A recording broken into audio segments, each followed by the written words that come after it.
The storm rages, wind howls, rain lashes. A lone figure stands silhouetted against the tumult, scattering seeds into the teeth of the gale. This is the scene Jesus paints in the parable of the sower, a story as relevant today as it was 2,000 years ago.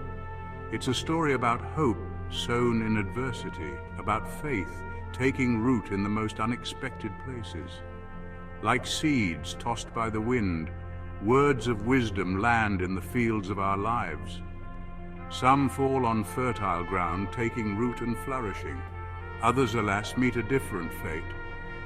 Let us delve into the heart of the parable, exploring its layers of meaning and uncovering the timeless truths it holds for us today. The first seed, Jesus tells us, falls by the wayside. It lands on hardened ground, trampled by countless passers-by, unable to penetrate the surface. This, my friend, is the heart closed off, hardened by cynicism or indifference. The wayside heart is a heart heavily guarded, often for good reason. Past hurts, disappointments, and betrayals build walls, creating a fortress impenetrable to even the gentlest whisper of hope. The seeds of wisdom, unable to find purchase, are quickly snatched away, leaving the heart barren and unchanged. But there is hope, even for the wayside heart. The key lies in vulnerability, in allowing ourselves to soften, to hope again. It's about dismantling the walls brick by brick and allowing the light of faith to penetrate the darkness. For in opening our hearts, we open ourselves to the transformative power of faith, to the love that heals, the hope that sustains, and the joy that knows no bounds. The second seed falls on rocky ground. It sprouts quickly, enticed by the warmth of the sun, but its roots, unable to penetrate the shallow soil, are doomed from the start. This is the heart that embraces faith superficially, without true understanding or commitment. The rocky ground represents a heart filled with good intentions but lacking the depth to withstand life's inevitable storms. When trials come, and they will come, faith withers, unable to draw sustenance from the shallow soil of fleeting emotions. But take heart, dear reader, for even in the rockiest of terrains, hope can bloom. The key lies in moving beyond superficiality, in digging deep into the bedrock of faith. It's about asking the hard questions, wrestling with doubts, and seeking a deeper understanding of our beliefs. This kind of faith, rooted in understanding and commitment, is a faith that endures. It's a faith that transforms us from the inside out, making us more resilient, more compassionate, more fully alive. The third seed falls among thorns. It sprouts, yes, but it's quickly choked by the relentless growth of worries, riches, and the fleeting pleasures of life. This, my friend, is the heart distracted, pulled in countless directions by the demands of the world. The thorny ground represents a heart entangled in the cares of this world, where the pursuit of success, wealth, and pleasure leaves no room for the quiet contemplation of spiritual truths. The seeds of faith, though planted, are choked by the thorns of anxiety, materialism, and the relentless pursuit of more.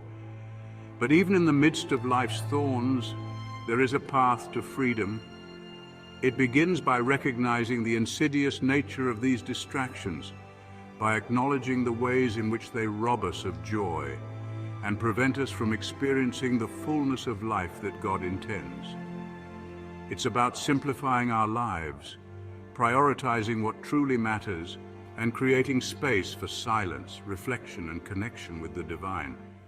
Rather, it's about finding a healthy balance, about keeping our priorities in check and ensuring that our pursuit of worldly success doesn't come at the expense of our spiritual well-being. It's about remembering that true joy and fulfillment are found not in the accumulation of possessions, but in the cultivation of our inner landscape. Finally, the last seed falls on good soil. It takes root, grows strong, and bears fruit, some 30-fold, some 60, some 100. This, my friend, is the heart open and receptive, The soul that not only hears the word but embraces it, nurtures it, and allows it to transform them from the inside out. The good soil represents a heart that's been prepared, tilled, and weeded, ready to receive the seeds of wisdom. It's a heart characterized by humility, a willingness to learn, and a deep desire to grow in faith. This is the kind of heart that bears fruit, not just for ourselves, but for those around us. It's a heart that radiates love, compassion, and generosity, inspiring others to seek the same kind of transformation. It's a heart that understands that true fulfillment comes not from what we can get, but from what we can give, from how we can use our gifts and talents to make a difference in the world. The parable of the sower, while simple in its telling, offers a profound message of hope and challenge. It beckons us to examine our own hearts, to identify the obstacles that prevent us from fully embracing the transformative power of faith, and to cultivate the kind of soil that allows us to bear fruit abundantly. The parable of the sower is a call to self-awareness, to honestly assess the condition of our hearts. Are we the wayside, hardened and cynical? The rocky ground, superficial and quick to fade? Or are we entangled in thorns, our hearts choked by the cares of this world? The good news, dear reader, is that we are not defined by our past. We have the power to change, to transform the landscape of our hearts. We can choose to soften the hardened ground, to dig deep and establish strong roots, to clear away the thorns and create space for faith to flourish. The journey begins with introspection, with taking the time to quiet our minds, to silence the noise of the world, and to listen to the whispers of our souls. It's about asking ourselves the hard questions.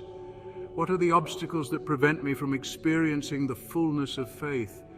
What are the distractions that choke the seeds of wisdom in my life? What steps can I take to cultivate a heart that is open, receptive, and ready to bear fruit?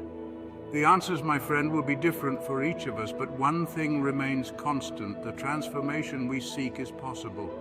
With God's grace, we can become the good soil, fertile and ready to receive the seeds of wisdom, to nurture them and to bear fruit abundantly. The storm still rages. The world still clamors for our attention, but amidst the tumult, the whisper of hope remains. The parable of the sower, echoing through the ages, reminds us that even in the most unlikely of places, faith can take root and flourish. It's a reminder that the power to change, to transform, lies within each of us. We have the power to choose how we receive the seeds of wisdom, how we nurture them, and how we allow them to shape our lives. Let us cultivate the good soil of our hearts, creating space for faith to take root, to grow strong, and to bear fruit abundantly. For in doing so, we don't just change our own lives, we change the world. One heart, one seed, one act of faith at a time.